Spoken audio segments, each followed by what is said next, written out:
If this is your first or second time here, hope you enjoy your stay. But if this is your third time here, go ahead and hit that subscribe button so you can stay up to date on when I post. Now, with Assassin's Creed coming out tomorrow? Yeah, I think tomorrow. This will be going up Wednesday, so the game will be coming out Thursday. Figured, hey, why not try to beat Fallout 4 while following the Assassin's Creed? I'll also be doing my final video on the Assassin's Creed series, which will probably be out Friday. Just to get that dealt with. Found a mod. Gives you like modern day assassin's robes. Well, a hoodie and some jeans. And a hidden blade, which is like a modified switchblade with fist weapon animations. Easy enough. Head to Fort Hagen. Almost get killed by a blood bug in Fort Hagen. If you're wondering what I'm doing, there's a medical center here in Fort Hagen, around it, really. Has a bunch of blood bags, which can be used to make stim packs. I can't remember if that's from a mod or if it's in base game. It doesn't really matter. I'm coming here to get them so that I can do that. Easy enough. There's also a loot chest in here.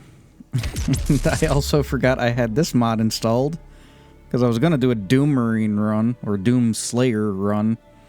This is the BFG. I'll probably still do that run, because I have the armor and, like, there's other weapons, like laser rifles and plasma rifles and shit. Get a bunch of different Doom-style weapons together and do a run in Fallout 4 with it. Just the thump of this fucking BFG is amazing, man. So I'll have to do that at some point.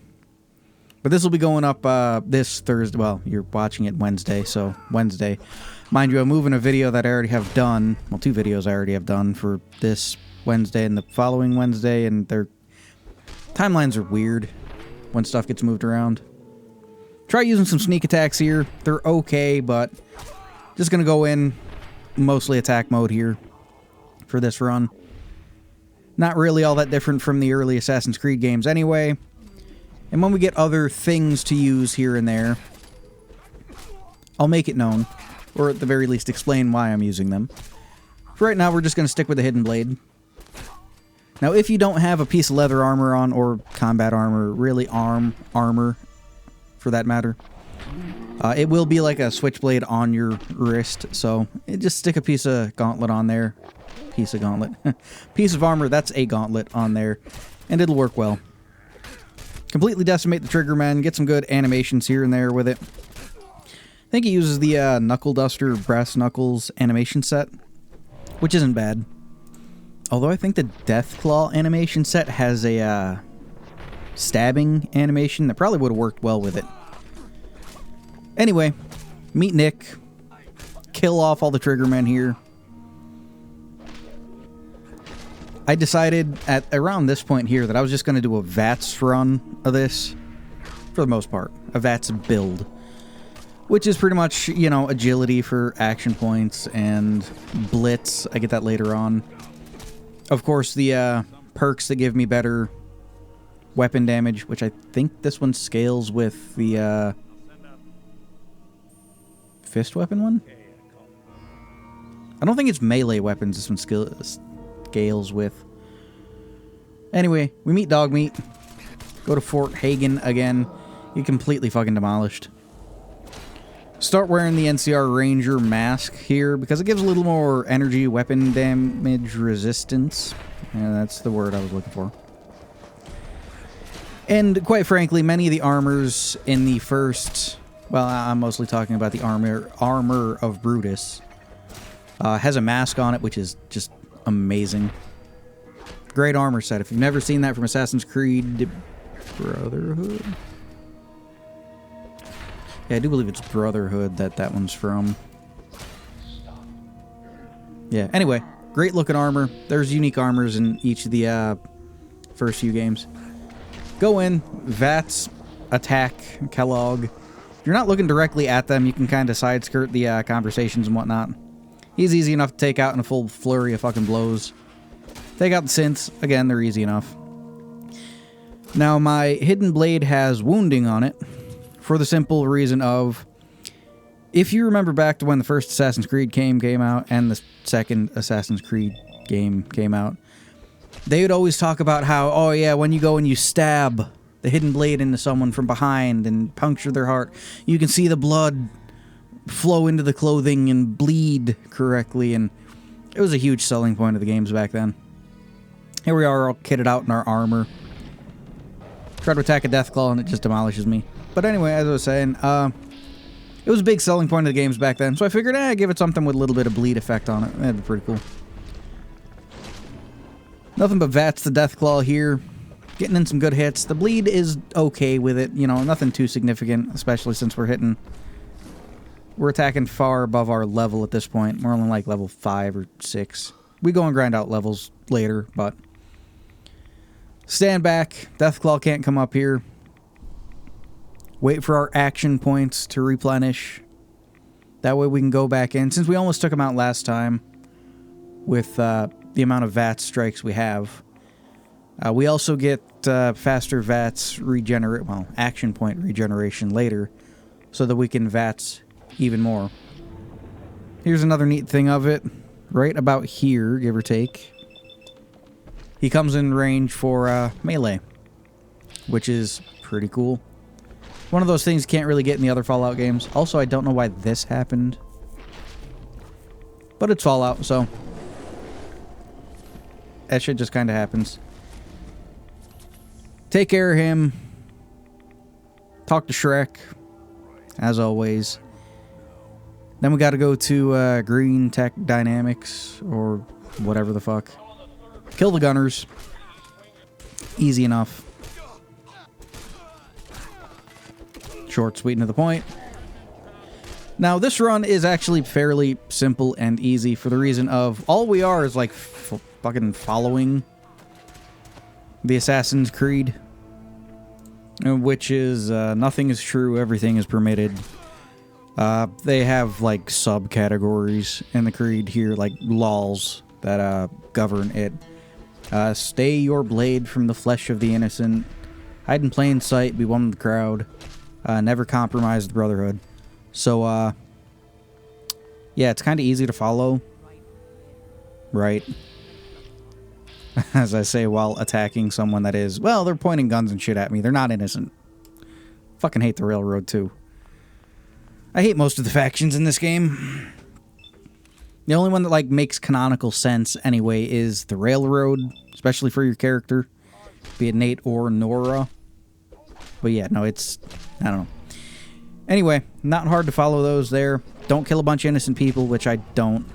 Fucking Railroad don't count. Half of them aren't even people. Hide in plain sight, be one with the crowd. It's a post-apocalyptic wasteland. You know, like, if you're alive, you blend in with people. Never compromise the Brotherhood. The Brotherhood doesn't, well, the Brotherhood does exist. Different Brotherhood, though. So, that's what we're going with. We will ally ourselves with the Brotherhood for a while, anyway.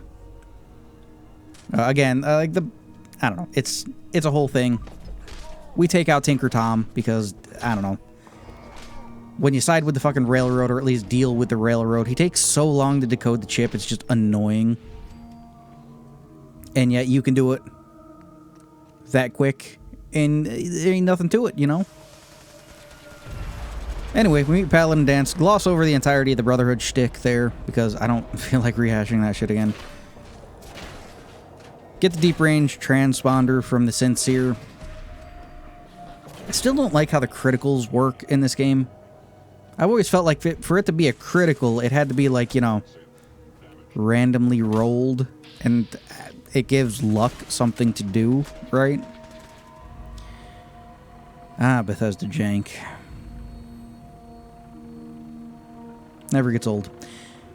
Anyway, it gives luck something to actually do. I get demolished by a behemoth here. Slowly whittle it down while running back behind this building God knows how many times, while I keep just scratching away at its legs here. Take out the rest of the super mutants inside, which is easy enough. Vats. We've gotten our build pretty much sorted by this point, so Vats is our bread and butter. and it works well for what it is.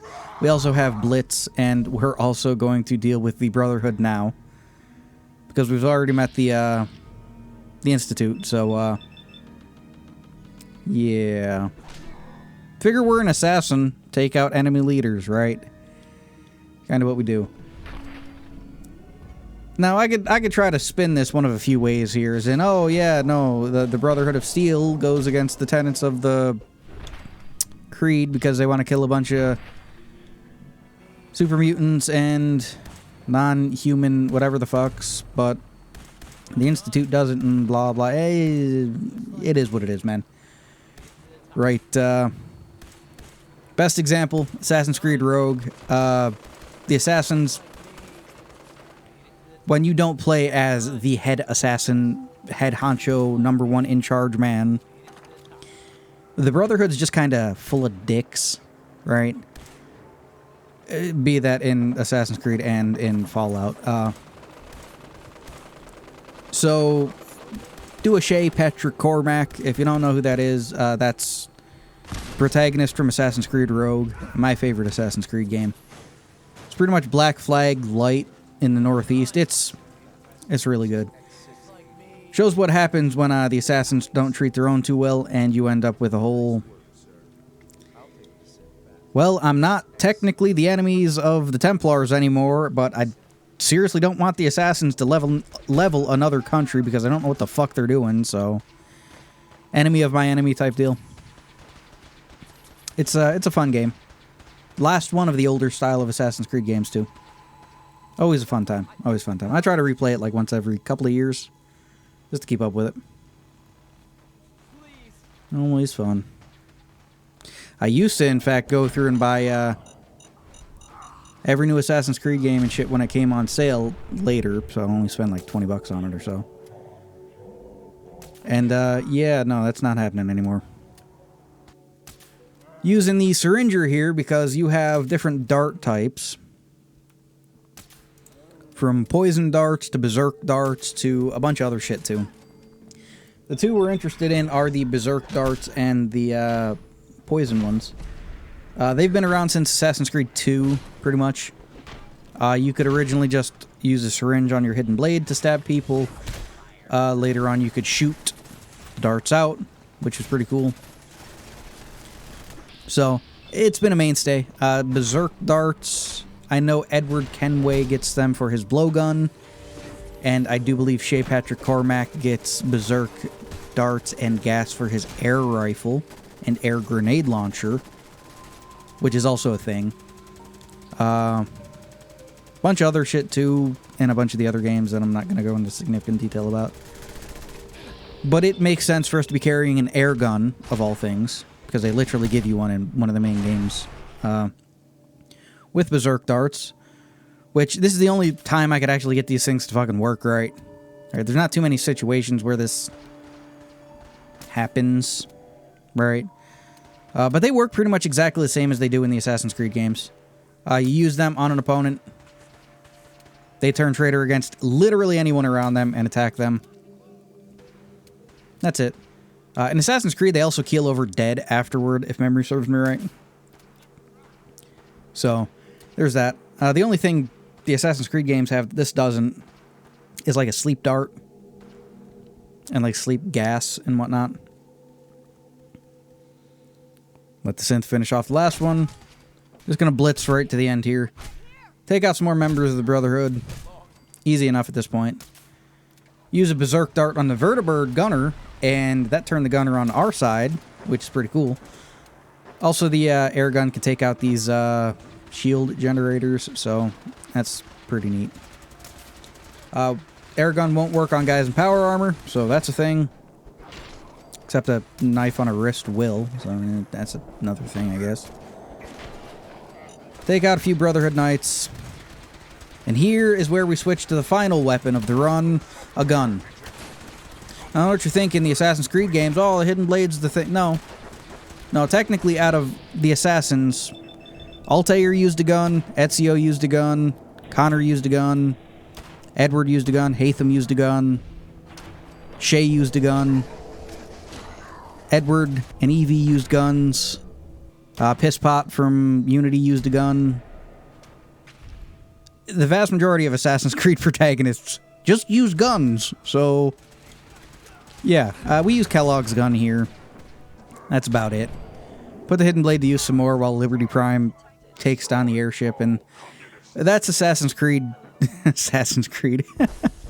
That's Fallout 4 done following the Assassin's Creed. Anyway, this was fun. It was some good, stupid fun I was able to knock out in an afternoon. It was... I'll try to remember a link to the mod so you guys can find it. I think it came out, like, I don't even know when. Years ago at this point. It was fun, though. I hope you guys enjoyed watching it, because this was just a treat to make. Just a treat to run through. And yeah, no, the Assassin's Creed games do hold a special place in my heart, and it's just sad to see what they've done with it. Come on, how could you fuck up an Assassin's Creed game set in Japan of all fucking places, man? How the fuck? God damn. I'm gonna go play Ghost of Tsushima.